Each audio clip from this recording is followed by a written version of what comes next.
Hi hello ನಮಸ್ಕಾರ ಸ್ನೇಹಿತರೆ, RBI's YouTube ಚಾನೆಲ್ಗೆ ಸ್ವಾಗತ. ಕೇಂದ್ರ ಸಚಿವ ಎಚ್.ಡಿ. ಕುಮಾರಸ್ವಾಮಿ ರಾಜೀನಾಮೆಯಿಂದ ತೆರವಾಗಿರುವ ಚನ್ನಪಟ್ಟಣ ವಿಧಾನಸಭಾ ಕ್ಷೇತ್ರದ ಉಪಚುನಾವಣೆ ಮತ್ತೊಮ್ಮೆ ಹೈ ವೋಲ್ಟೇಜ್ ಆಗಿ ರಾಜ್ಯದ ಗಮನ ಸೆಳೆಯಲಿದ್ದು, ಡಿಸಿಎಂ ಡಿಕೆ ಶಿವಕುಮಾರ್ ಅವರ ಪುತ್ರಿ ಐಶ್ವರ್ಯ ಹೆಗಡೆ ಕಾಂಗ್ರೆಸ್ ಅಭ್ಯರ್ಥಿಯಾಗಿ ಕಣಕ್ಕಿಳಿಯುವ ಸಾಧ್ಯತೆ ಇದೆ. ಲೋಕಸಭಾ ಚುನಾವಣೆಯಲ್ಲಿ ಡಿಕೆ ಸಹೋದರರು ಹಾಗೂ ದೇವೇಗೌಡರ ಕುಟುಂಬದ ನಡುವಿನ ಜಿದ್ದಾಜಿದ್ದಿ ಹೋರಾಟದಿಂದ ಬೆಂಗಳೂರು ಗ್ರಾಮಾಂತರ ಕ್ಷೇತ್ರ ಗಮನ ಸೆಳೆದಿತ್ತು.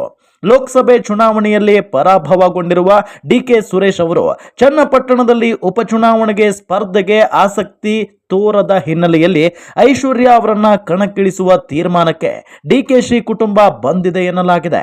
ಎಸ್.ಎಂ. ಕೃಷ್ಣ ಕುಟುಂಬದ ಸೊಸೆಯೂ ಆಗಿರುವ ಐಶ್ವರ್ಯ ಅವರನ್ನ ಈ ಉಪಚುನಾವಣೆ ಮುಖೇನ ರಾಜಕಾರಣಕ್ಕೆ ಪರಿಚಯಿಸಲು ತೀರ್ಮಾನಿಸಲಾಗಿದ್ದು, ಅದಕ್ಕಾಗಿ ಪೂರಕ ವೇದಿಕೆಯನ್ನ ಅಣಿಗೊಳಿಸಲಾಗುತ್ತಿದೆ ಅಂತ ಡಿಸಿಎಂ ಆಪ್ತ ಮೂಲಗಳು ಹೇಳಿವೆ.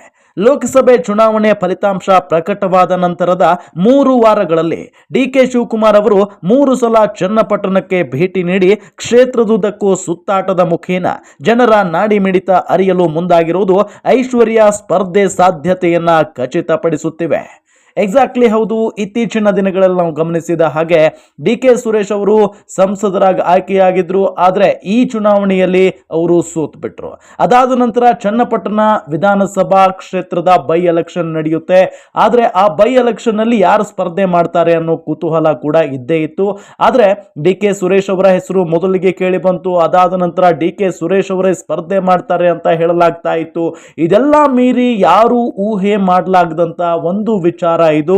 ಡಿಕೆ ಶಿವಕುಮಾರ್ ಅವರ ಪುತ್ರಿ ಐಶ್ವರ್ಯ ಹೆಗಡೆ ಅವರನ್ನ ಈ ಒಂದು ಚನ್ನಪಟ್ಟಣ ವಿಧಾನಸಭಾ ಕ್ಷೇತ್ರಕ್ಕೆ ನಿಲ್ಲಿಸಿ ಗೆಲ್ಲಿಸಿಕೊಂಡು ಬರಬೇಕು ಅನ್ನೋದು ಡಿಕೆ ಶಿವಕುಮಾರ್ ಅವರ ತಲೆಯಲ್ಲಿ ಇದೆ ಅನ್ನೋದು ಗೊತ್ತಾಗ್ತಾ ಇದೆ.